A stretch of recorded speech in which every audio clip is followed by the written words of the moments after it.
So just have a few announcements to make before the lecture begins. So this Tuesday, 30th of October, there's the Imam Hussein blood donation campaign running in Manchester. If you go to ius.org.uk, you can register to give blood. Flyers on the screen there, but if you just go to the IUS website, you can find out more about donate your blood. We have a joint Majlis program on Saturday, the 10th of November at Jamiat al-Muntadhar, which is in commemoration of Wafat al-Nabi and Shahadat of Imam Hassan, and that's in collaboration with a number of Manchester organisations. So you're all requested to attend. On Friday the 16th of November, we'll also have another Majlis here, that's for Shahadat of Imam Hassan Askari, and Sheikh Nabil Awan will be speaking, and that's a collaborative event with Imam Mahdi Awareness Campaign. And the last reminder is just on the Saturday, the 17th of November, is the Convention, which is a large Shia networking platform. There's lots of flyers at the desk at the back if you would like to attend. So without any further delay, I'd like to welcome Dr Ali Al-Hilli up to the lectern to lecture. Please recite aloud salawat.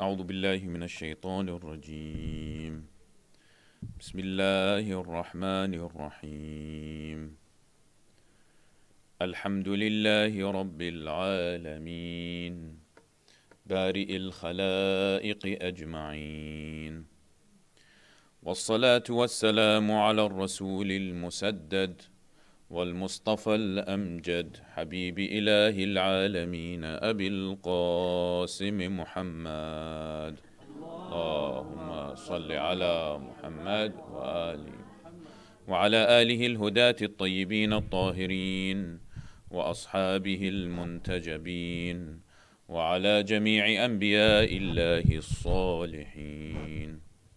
السلام عليك يا أبا عبد الله وعلى الأرواح التي حلت بفنائك وأناخت برحلك. عليك مني سلام الله أبدا ما بقيت وبقي الليل والنهار ولا جعله الله آخر العهد مني لزيارتكم.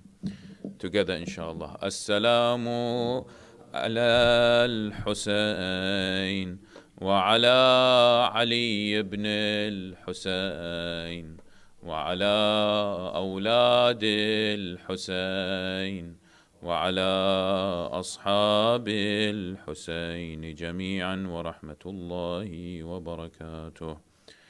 قال الله تعالى في محكم كتابه الكريم بسم الله الرحمن الرحيم وإذ قال لقمان لابنه وهو يعظه يا بني لا تشرك بالله إن الشرك لظلم عظيم. صدق الله العلي العظيم. صلوا على محمد وآل محمد. اللهم صل على محمد وآل محمد. Sisters and brothers in Islam, assalamu alaikum wa rahmatullahi wa barakatuh. Yes, this is the final of the 3 lecture series, and I appreciate it's quite early on a Sunday, so thank you for coming. It is the day that inshallah we'll be talking about parenting. As you can see on the screen, we started this family unit, and we talked about the family unit in Karbala as we're going through the days of Arbaeen on the first day, and we talked about the family, the values of family in the Quran, and then we talked about how to start off a family. Of course, you have to select a spouse, how to do the selecting of your future spouse. If you haven't, of course, selected a spouse or not married yet. And then the nikah, what are the challenges behind the nikah, and then we talked about the wedding ceremonies and the mahar, the dowry, and what are the challenges that we are facing in the 21st century with these particular issues. Then yesterday we talked about once you do get married, it's all very nice at the first few years, but what happens after that? What happens when the challenges starts to increase, when the problems start to increase, when you get more and more disagreements between each other, yeah? What happens then?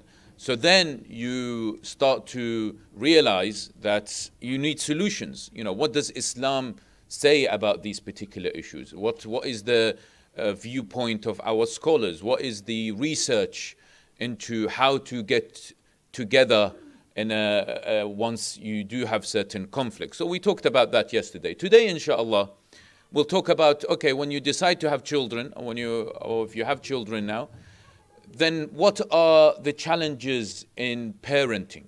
As we're living in the 21st century, there are many, many challenges. Lots of issues going on. Lots of issues at school, lots of issues at home, right? We're losing our temper with our kids. The main thing is that some of us are losing touch with parenting. We don't know. Sometimes we don't have a clue into what to do when certain individuals sort of start to complain about issues that they are facing at school or they're facing at home, especially when they reach the age of puberty, age of teenagers.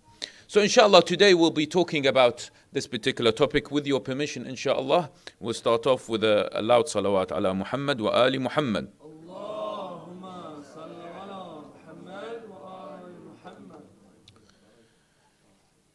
I narrated at the start of this lecture the verse Allah subhanahu wa ta'ala says in the Holy Quran, بسم الله الرحمن الرحيم وإذ قال لقمان لابنه وهو يعظه يا بني لا تشرك بالله إن الشرك لظلم عظيم.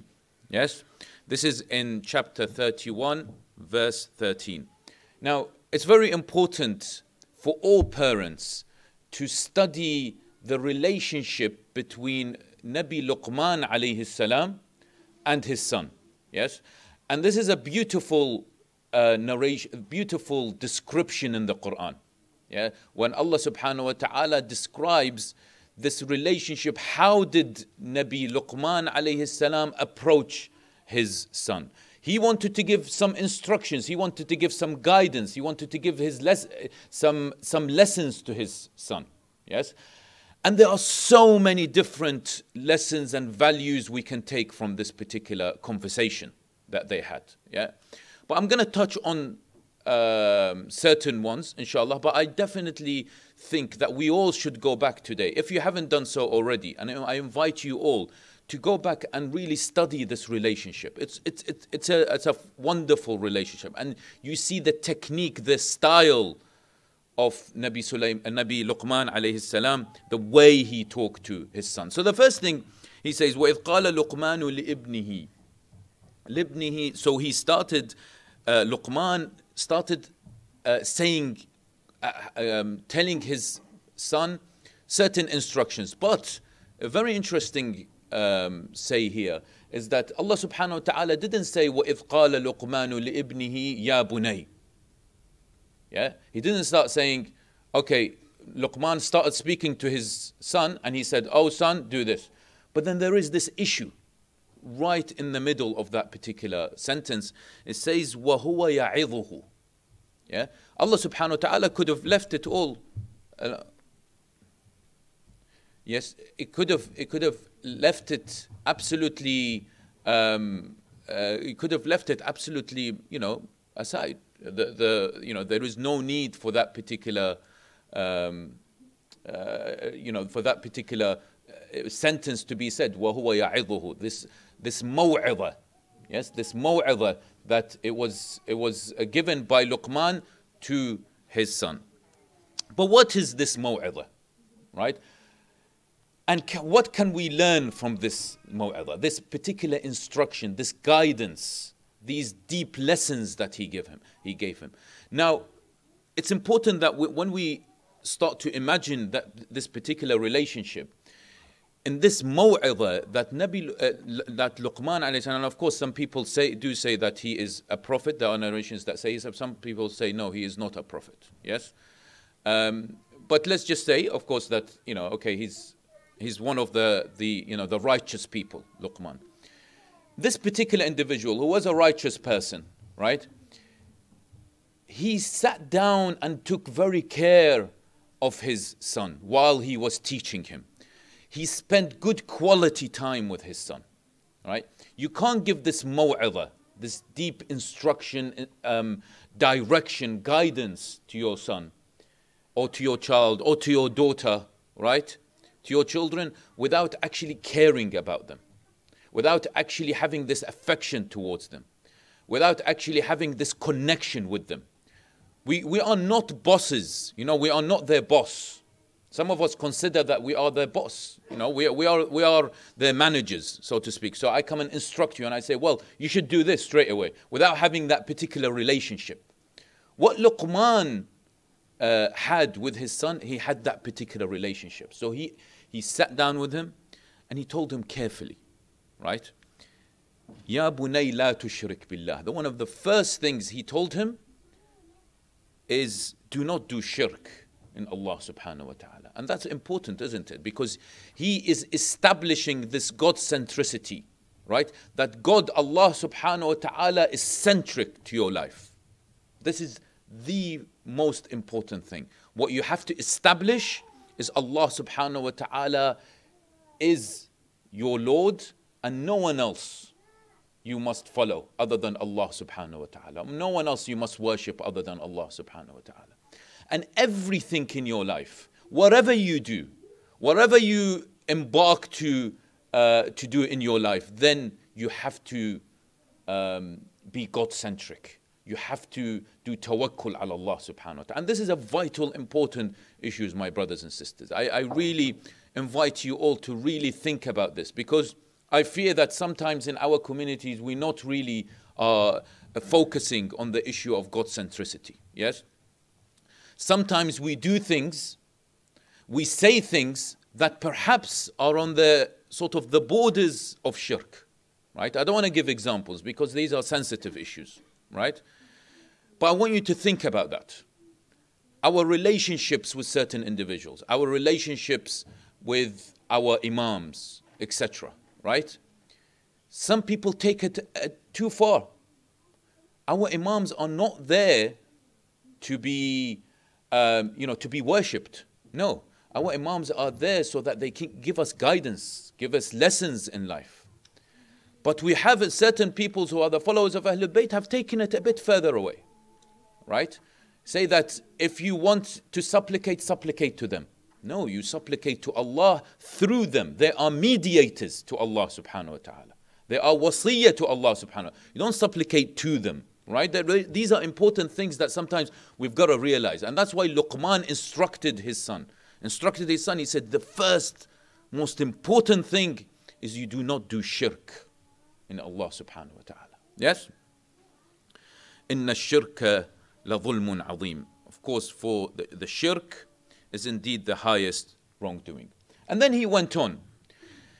See, this is very interesting. The first thing is do not do shirk in Allah subhanahu wa ta'ala. And this is the lesson we take. First of all, we said that, that you have this maw'idha, you established that relationship with them, then you start to instruct them. Not straight away you start to establish the relationship, then you start to instruct them and guide them.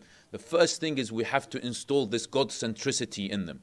Right? Always tawakkul ala Allah, always have this direction towards Allah subhanahu wa ta'ala. Then he started talking about other important issues. And the first thing he talked about is Ya bunay aqim as-salah. Right? And it's interesting, when we go back to Surah Al-Mu'minun, yes, Allah subhanahu wa ta'ala says, he describes those individuals who are the true believers of Allah subhanahu wa ta'ala. What does he say?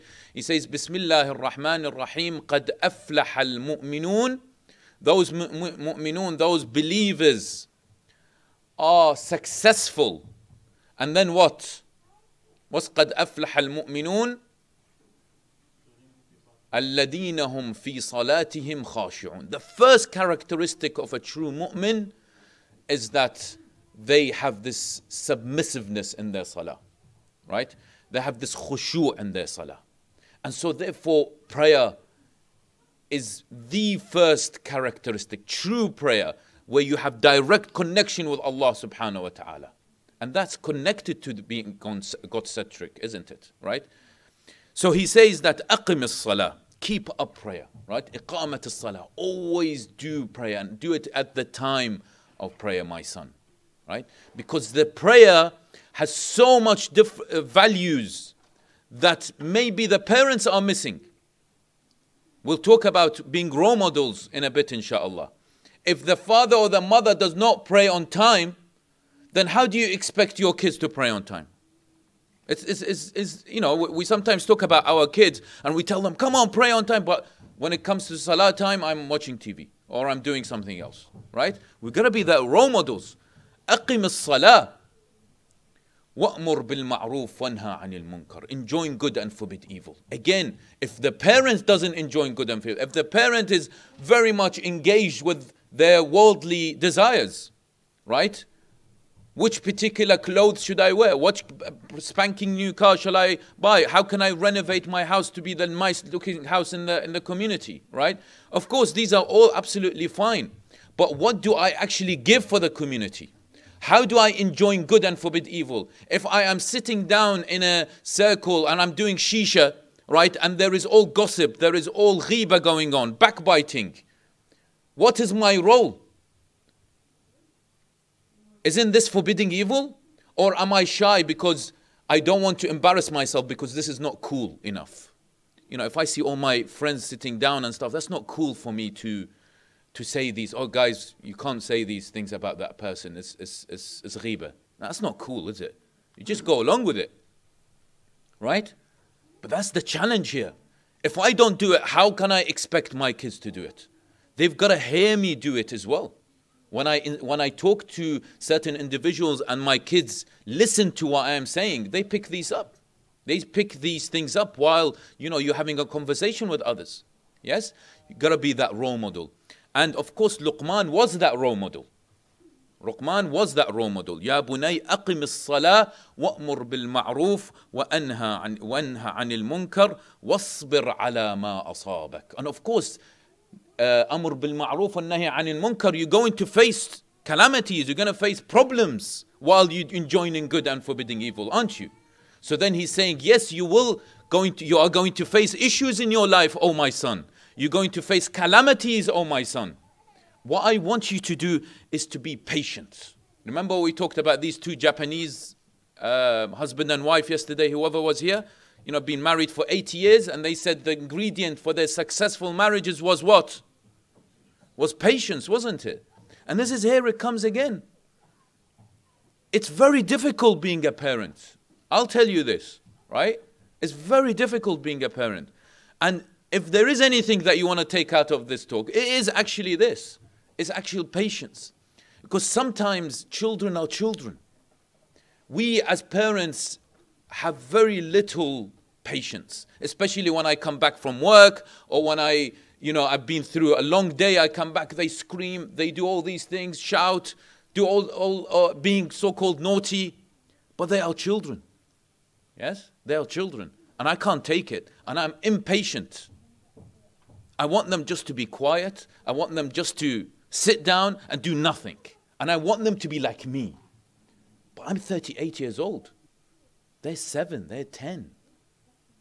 When I was 7 and 10, probably I was like screaming all the way around, all around. Yes? So that's the thing. You know, for us, we want that scenario where we want them to be like us. But we've got to be patient. And this is the issue. Especially, Luqman here is saying that when you do this amr bil ma'ruf and nahy anil munkar, when you grow up and you face the world, you will face calamities. No one here sitting down, even the kids, will not face calamities in the future. Everyone, either you've already faced calamities or you will face calamities. But how can you deal with a calamity? What would you do? Do we blame Allah subhanahu wa ta'ala for example, missing my bus, which is the very small calamity, or a big calamity where I actually get a very serious illness or I lose a loved one? Where Allah subhanahu wa ta'ala says in Surah Al-Baqarah, He says, وَلَنَبْلُوَنَّكُمْ بِشَيْءٍ مِّنَ الْخَوْفِ وَالْجُوعِ وَنَقْصٍ مِّنَ الْأَمْوَالِ وَالْأَنفُسِ وَالثَّمَرَاتِ. But then what's after that? وَبَشِّرِ الصَّابِرِينَ الَّذِينَ إِذَا أَصَابَتْهُمْ مُصِيبَةٌ قَالُوا what? قَالُوا إِنَّا لِلَّهِ وَإِنَّا إِلَيْهِ رَاجِعُونَ. I will put calamities of fear, of hunger, of health, etc. All these things. But then he says good news to those individuals who are patient. And those who are patient say what? Say that we are from Allah, and then we belong to Him. Right? And we'll go back to Him. This is the thing. When Luqman tells him, وَاصْبِرْ عَلَى مَا أَصَابَكَ, say, إِنَّا لِلَّهِ وَإِنَّا إِلَيْهِ رَاجِعُونَ. If you've missed a bus, the most trivial example you can give, right? Say, إِنَّا لِلَّهِ وَإِنَّا إِلَيْهِ رَاجِعُونَ. If you are so impatient with your kids shouting around and they've done something naughty in your world, say, إِنَّا لِلَّهِ وَإِنَّا إِلَيْهِ رَاجِعُونَ. Have the sabr. Be patient, O parent. And I'm honestly telling myself this as well. إِنَّ ذَلِكَ مِنْ عَزْمِ الْأُمُورِ. Surely these acts require courage. And of course, they do.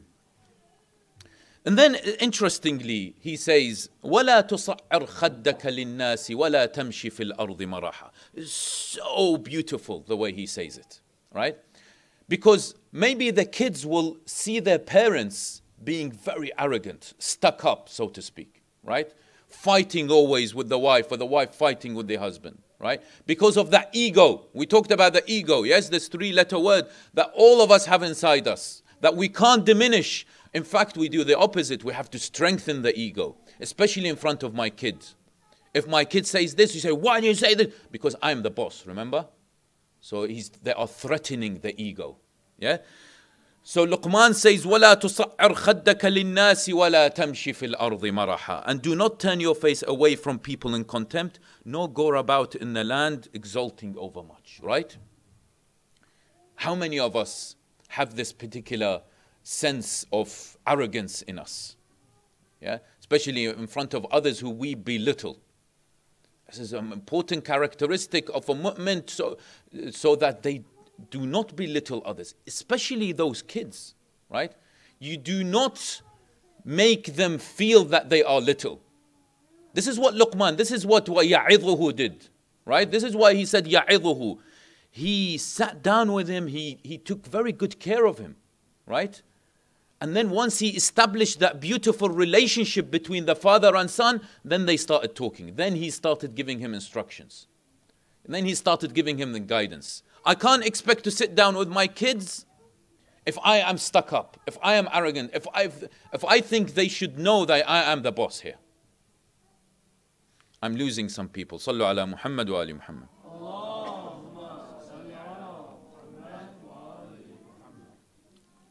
Am I losing people? No? Okay. Ya Allah. Inna Allah la yuhibbu kulla mukhtalin fakhur. Surely Allah does not love any self-conceited boaster, right?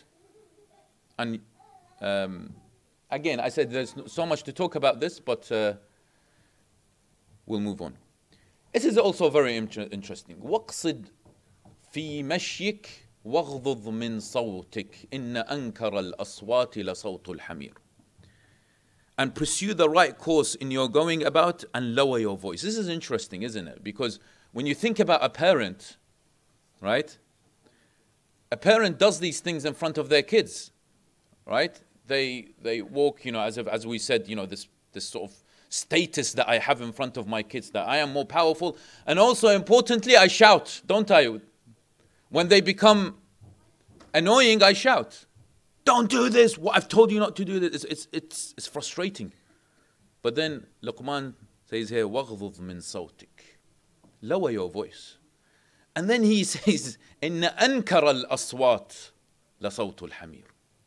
Right? Surely the most hateful of voices is the braying of the... I saw the translation is ass, right? I don't really like it, so I changed it to donkey. But this is it. You've heard of the voice of the sound of donkeys, right? Right? And he's basically saying that if you scream, if you become arrogant, if you are very much self-conscious, right? Then your voice is like that one of a donkey, right? Because why? Because when the donkey shouts, no one really cares about him. Because your kids will not care about you when you start shouting. In fact, it has a negative effect on your kids. If you start screaming at them, it just makes them worse, right? And that's why it's beautifully said in the Quran, right? If you are screaming at your kids, it's like you're making these donkey sounds, because it won't have any effects at all, whatsoever. In fact, it will make them worse. Yes? Studies, I'm sure, have shown that that's not the right way of parenting, is screaming. But we can't help ourselves, because sometimes it reaches a level of complete and utter frustration, doesn't it, parents? Can I get a raise of hands? Who's a parent here? Okay. Right? It gets a bit frustrating, doesn't it? Yeah, it gets quite frustrating into, when they don't listen. No, not really. It depends on the person. We'll talk about it later, inshallah. We'll talk about it later. It does get, for a lot of people, it does get quite frustrating, because it reaches a stage of absolutely impatient. So you start to scream, but we've got to take these particular lessons from the Quran. Okay. So inshallah, we've got a few minutes. What we're going to do is we're going to go through some particular points, right? Into how to practically try to parent in the 21st century, right? We've taken these lessons from the conversation of Luqman and his son. He's given him a lot of instructions. He's given him guidance. He's told him, look, you got to do this, this, and that, my son, right? And that particular relationship that they had, this warm relationship between Luqman and his son, yeah? Now we'll take it a bit further. And the first point, we're going to mention a few points and we'll end inshallah. The first point is we must parent consciously and not selfishly. Yes? As we mentioned, that sometimes we treat our kids as our property. They are mine. The kids, they're mine. Yeah? They're not yours, they're mine. Yeah? So because they're mine, I can do whatever I want. Yeah, I can scream at them. Some people, in fact, hit. Some people actually use violence against their kids. I've seen it right in front of me, right? But when you tell them, they say, no, don't worry, this is the best way. Because they used to hit before here, 30 years ago, 40 years ago. It used to be normal. Parents used to smack their kids. The bottom, smack them, right? And things like that. They used to, but now you can call social services, yeah? If that happens, I'm giving the kids some ideas. I won't give you the number, so you can Google it. But what that does is, when we think they are our property, it's just that feeds into our ego, doesn't it? And as I said, again, go back to Luqman and the way he equated himself with his son, having that warm relationship with his son. So unconscious parenting, studies have also shown that unconscious parenting, this is what we mean by conscious parenting, right? You are absolutely conscious that you are this individual who do not think that your children are your property, what you believe, but you are conscious that they are also sometimes vulnerable individuals that you must take treat them lightly, treat them carefully. They're quite delicate, right? You're always conscious into how to react in certain situations. Because we lose consciousness. It's really, when you get angry, you've lost consciousness, right? It's not you, yeah?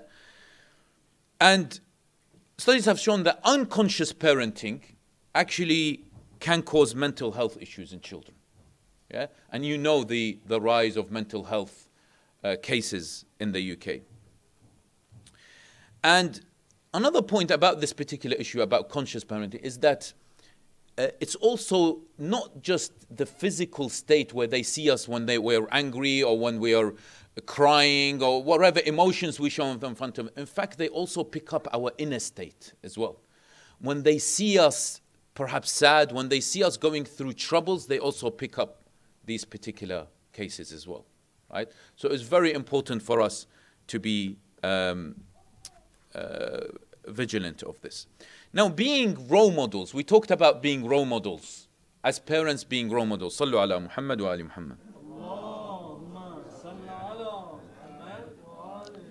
Second salawat for the love of Fatima al-Zahra alayhi salam.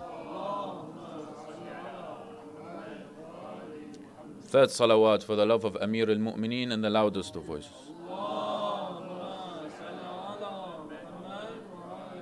In 1977, there was an individual called Albert Bandura who came up with a theory called social learning theory. Yeah? He said that people learn from one another via observation, imitation, and modeling. And he said our self-worth is developed by how others who deem attractive, powerful, influential, and similar interact with us.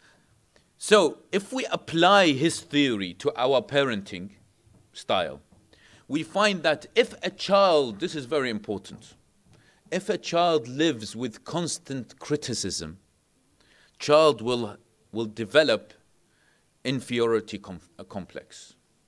If a child lives with constant overreaction, shouting, etc., the child will live with a lack of tolerance in society. If a child lives with too much discipline, sometimes we're just too obsessed, too much, just not giving them a bit of a break. Just always disciplining them. Yes? Child will take life very seriously, and if they fail, they will become depressed. If a child lives in a house with money being important, they hear the conversations of the mom and dad about money, about fighting about money. Why do you spend this? Why do you do that? This is too expensive. You know, all about money. Everything's about money. The child will give importance to wealth and money in their life. If a child lives in a home where the parents constantly fight, it will grow that it's okay to fight with a wife and husband that has negative view on marriage. Yeah? So they will grow in a situation that later on they say, I don't want to get married because just, what's the point? Mom and dads, they just fight. Yeah? And they probably will develop that sort of awareness of once they get married, they'll start also fighting. And they think that's normal, that's okay. Another important issue is, of course, we've got to be the role models with the best of akhlaq. And that is also with the way we say things, right? I notice some parents perhaps say certain inappropriate words in front of their kids, right? Stupid, that makes no sense at all. What do you know? You're just a child. Yeah? Belittling them, right? Not giving them this confidence. And confidence is so important for the kid, especially when they later they grow and you know they psychologically start to develop, right? Having lack of confidence, also one of the things that leads to mental illnesses. Yeah? You can't expect your child, as we said, as a role model, can't expect for example, your daughter to wear the best of hijab if you do not wear the best of hijab. The mother and the father, of course, wearing the hijab that is suitable for men. Yeah? So we've got to be the best of examples for our kids with the best of akhlaq, right? This particular role model who has the best of akhlaq, says the right things, gives them confidence, being their friend always, having this patience, right? And also, importantly, acting in front of them the best possible way. When it's salah time, I go and pray. And I tell them, come and join me in prayer. Even if they are very young, still come and join me. And another thing, number 2, is we talked about debate and communication yesterday between the husband and the wife, didn't we? Yeah? And I think it's important that we also use that skill with our kids. When kids come home from school, or when you, husband or wife, come from work, you come to home, right? One of the first things we do is perhaps we go and check our phone, WhatsApp, what's happening in Facebook, who's saying what, right? We don't put our phones away. And I'm guilty of that, I know, because my kids are listening. Right? I'm guilty of that. But it's important that we sort of put the phone away, especially at the time when you're having dinner, you come together, right? This is what Luqman, يَعِظُهُ. How many of us have this maw'idha with our kids? Yes? putting the phone away. Phone is becoming a disease. And now what's happening is our kids are really obsessed with phones, right? They are obsessed with all these handheld devices. And studies, numerous studies have shown that, again, these things develop into, these things make children more susceptible to mental illnesses, right? More susceptible to being sort of rejecting society. Yeah. So we got to really be careful when we introduce phones to kids, right? Give them certain times, right? Phones are supposed to be used for communication, right? And it's sort of the value of the phones is dying away. So I hope and I invite the parents to think very carefully about the issue of the phones giving to kids. And for those of you who don't have kids at the moment, right? May Allah help you in, I don't know, in 10 years' time, inshallah, when your kid grows up and you have kids and your kid grows up, right? Because I don't know what's going to happen in 10 years' time. Maybe when they're a baby, we'll have to give them a phone, give them a number. They go, wow, wow, and they start calling and stuff like that. Maybe that's the case, as they grow. You got to introduce 5 years old, maybe. Everyone has to have a phone because they got to have my friend has a phone, so I got to have a phone as well, right? Well, I don't know what's going to happen in 10 years' time. So we've got to really be careful. We've got to study this. I invite, again, the community to research about this, find out the solutions for trying to tackle this issue of social media, getting a WhatsApp account, getting a Facebook account, getting a Twitter account. And there's a whole world. There's a dangerous world out there. You get bitten straight away once you get in, right? What particular websites can they go and browse? So these are important things for our community to think about. Again, I invite organizations such as the IUS and others to think about perhaps funding for research into these particular issues. So we can come up with a real study into how can we guide the parents in terms of mobile phones for their kids, in terms of their using the handheld devices. Okay, I'm going to move on. There's lots to talk about this. Number 3 is teach them to always do dhikr of Allah subhanahu wa ta'ala. Yes, it's easy to do, but sallu ala Muhammad wa istighfar, right? Always teach them to do istighfar. Always teach them to do salawat, right? When they are sitting at home, perhaps when you're sitting at home, people are just, just do a salawat. Sallu ala Muhammad wa ali Muhammad. Before they eat, after they eat, make sure that they usually use the words of insha'Allah, masha'Allah, subhanallah. Always have this, the name Allah always said in your house, right? You keep on hearing these particular names, right? Allah, subhanallah, masha'Allah, this is Allah subhanahu wa ta'ala. You just continuously read the Quran every time. Make sure that the house always is nourished by the mentioning of Allah subhanahu wa ta'ala. And sometimes, I've said this before, interesting to read Tasbihat al-Zahra loudly. So even your infant, for example, or your 2-3-year-old maybe, can hear. So say Allahu Akbar, Allah. Why do we, sometimes when we do Tasbihat al-Zahra after prayers, we do it very, very quietly. But do it loudly so that they can hear you. Right? So they also get used to that particular tasbih. Number 4 is just for the fathers, I'm afraid. More involvement from the fathers, because there has been, we've got an organization called Muslim Families Initiative in London, and we've been doing activities for young parents for the last 5 years, right?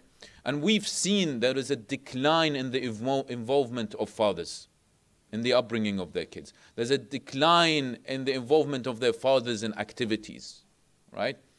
And it's sad, it's quite sad to see, because you see Luqman, he has a very interesting relationship with his son, with this maw'idah, right?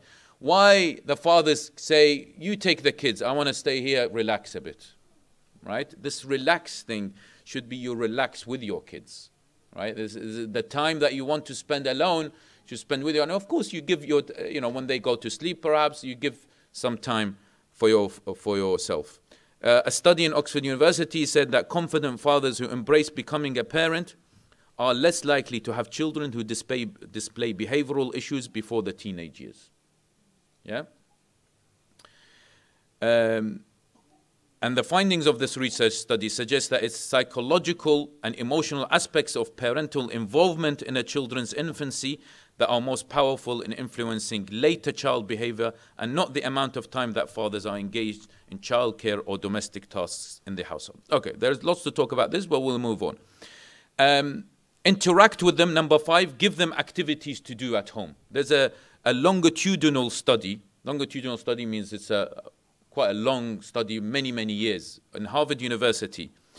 A Harvard grant study, the longest running longitudinal study in history, spanning 75 years. So they started with, people throughout when they were kids until they grew, and they kept on taking data. From 1938 to the present, researchers, there's lots of things they found, but in this particular case, they found that children are more successful if they do chores at home, right? Give them to do chores at home. Let them do some vacuum cleaning. Let them do, the washing. Let them do give them activities to do at home. And it's the study, longitudinal study, suggests that, yes, if you involve them in the chore, for example, and when it comes to salah time, come and bring the turba or the sajjada and put them out, right? And then rather than you do it, let them do it. Let them do the adhan, for example. Give them some responsibilities at home. Don't do everything you do, right? Give them responsibilities to do at home. And finally, there is this emotional intelligence, which we talked about. Again, there's a book called Raising an Emotionally Intelligent Child by John Gottman, and I hope that, because I've run out of time, there isn't much time, but of course I invite you all to go and study the concept of emotional intelligence for your relationship with your spouse and for you as a parent, right? Because it does give you a lot of power, a lot of skills by understanding other people's emotions who you care about, and you can know how to control their emotions as well as you control yourself. صلوا على محمد وآل محمد. And of course we'll end these series, right, with giving some narrations from Karbala. As we are going through Arbaeen, we end with certain narrations into that particular relationship of the mother, the father with their kids, right? And it's important that when we are going through these particular occasions, of Muharram, Ramadan, Arbaeen, etc., we come and touch upon very important aspects in our communities, right? And what we've talked about as an inspiration for our series, right, is these relationships that we talked about in the first night, these relationships, beautiful relationships between the husband and the father. The husband and the wife, the father and the kids, right? The mother and their children, right? The brother, the relationship between the brothers, an example of Hussein and Abbas, right? And then we establish this issue of how to connect, in terms of spirituality with one another, right? And inshallah we'll end today with certain narrations that tell us about there were certain children in Karbala who were very much obedient.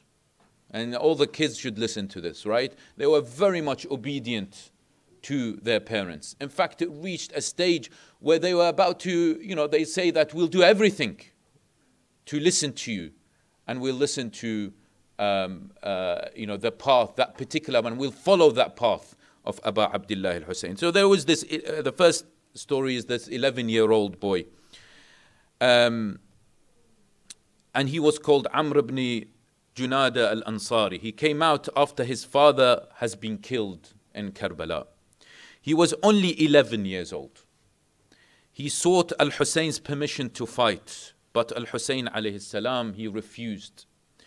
And he said, this is a young boy whose father was killed in the first campaign. And perhaps his mother hates to see him go too. But the boy said, look at the interesting, he's 11 years old, right? But what did the boy say? He said, it was my mother who ordered me to do so. His mother told him, yes, she's just lost her husband, but she wanted him to also fight for Abu Abdullah al-Hussein. It was then that the Imam alayhi salam permitted him to fight. It was not long before he was killed. He was put to death, and his head was thrown in the direction of Hussein's camp. It was taken by his mother, who wiped the blood from it and used it as a weapon to hit the enemy. And when we take this particular instance, we also remember all these martyrs who have left their parents, these young martyrs all around the world who are defending the school of Ahlul Bayt, and specifically in Iraq. We have many, many instances, those Husseinis who have taken these particular stories, who have followed the path of Ahlul Bayt, who were, of course, ordered by their parents. I've seen interviews where the father and mother, they are proud that their son has been martyred for the sake of Abu Abdullah and for the sake of Islam. So this lady, she went back to the camp and took a rod, or according to other accounts, a sword, and recited these verses. An old woman and a weak person I am, crumbling, skinny and old. Yet I with force strike you and try to defend Fatima's son, the honorable and bold. Al-Hussein alayhi salam, he took her back to the tent after she had killed a few men. Another story is the son of Muslim ibn Aqil. Right? This particular Muslim ibn Aqil, particular noble individual who went to Najaf, went to Al-Kufa so that he can get the supporters for Al-Hussein, but they deserted him. He was left alone. Right? And then he was put to death. Al-Hussein once heard the news. He turned to, in the night of Ashura, when he was asking his companions and the people, he's telling them, you are free to go, they want me. Right? So he turned to Aqil, Muslim ibn Aqil's son, and he said, suffices you of the loss of the killing of your father Muslim. Go, for I have permitted you to leave. And they said, what would people in that case say about us? And what can we say about them? Shall we tell them that we left our mentor, master, and the son of the best of our uncles without having shot an arrow with a lance or dealt a sword blow in his defense, and that we do not know what they did? No, by Allah, we shall never do anything like that. Muslim Aqil was saying, rather we shall sacrifice our lives, wealth and families for you, O Abu Abdullah, and we shall fight on your side till we meet your fate. A companion of Imam al-Hussein called Muhammad ibn Bashir al-Hadrami was told, your son has been captured in the outskirts of Ray. He said, I do not like him to be arrested while I survive him. Al-Hussein alayhi salam, what did he say? He told him, you are relieved from your oath of allegiance, O Muhammad ibn Bashir. So go and secure the real release of your son. See, this is the father. He had this allegiance towards Abu Abdullah. He couldn't leave Abu Abdullah. He said, no, by Allah, I should never do so. May the wild beasts never me shall I ever part with you. The Imam said to him, then give your son, your other son, these 5 outfits that he will utilize them in securing his brother's release. And their value was estimated at 1,000 dinars. So we see from those particular stories, my brothers and sisters, that there was this spirit, this family spirit, there was this beautiful parenthood, there was this obedience from the kids. And there was so much obedience to Abu Abdullah al-Hussein because the children understood the mission, understood that if they fight for Abu Abdullah, they are fighting for justice, they are fighting against oppression, they are fighting for human rights, and they are fighting for equality, and they have fought for us to be here today.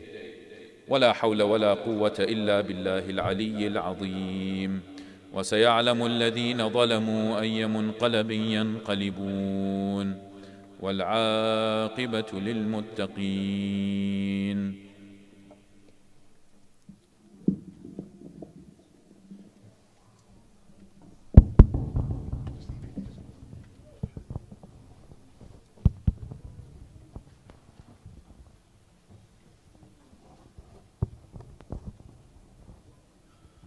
حسين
with your voices, inshallah, raise your voices and call out to Abu Abdullah. Ya Hussein, Ya Hussein, Ya Hussein, Ya Hussein, Ya. This is the story of my loyalty. This is the story of my bravery. This is the story of his tragedy. This is the story of this victory. Son of Fatima, I am Haydari. Son of Fatima, I am Haydari. Son of Mustafa, I am Hashemi. My father Hassan, the son of Ali. My uncle Hussein, for you I'm ready. Death to me is sweeter than honey. Death to me is sweeter. Death to me is sweeter than honey. Death to me is sweeter. Death to me is sweeter than honey. Death to me is death to me is sweeter than honey. Death to me is sweeter.